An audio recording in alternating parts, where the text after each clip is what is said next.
গরমের ছুটিতে পোল্যান্ডে একটা সুন্দর দৃশ্য খুবই দেখা যায়। ছোট ছোট বাচ্চারা নিজেরাই বাড়িতে লেমনেড বানিয়ে রাস্তার পাশে ছোট্ট স্টল দেয়।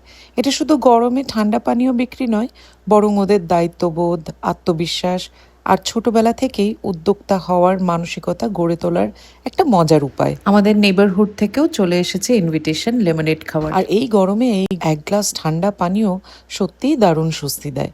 তাই আজ লেমনেড নয়, আমি বানাবো একটি স্বাস্থ্যকর ডিটক্স ওয়াটার।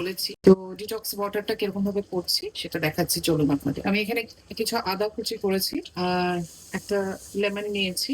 তো এটাকে আমি কোনো খোসা টোসা ছাড়াবো না, এটাকে আমি জাস্ট গোল গোল রাউন্ড পিসেসে কেটে নেবো। ওকে, সো লেবু কাটা হয়ে গেছে, এদিকে আদা, আর আমি দেবো একটুখানি শসা। সো এখানে হয়ে গেছে আদা, এখানে হয়ে গেছে লেবু, আর এই যে শসা। এবার আমি এগুলো সবকিছু জলে দেবো আর একটুখানি বরফও অ্যাড করে দেবো। ব্যাস, তারপরে ওটাকে বসতে দেবো কিছুক্ষণ। তো যত বসবে তত ভালো জলটার মধ্যে একটা ফ্লেভার আসবে। আমি জলের এরকম একটা 5 লিটারের ডিসপেন্সার আছে ট্যাপ লাগানো, এর মধ্যে অ্যাড করে দেবো।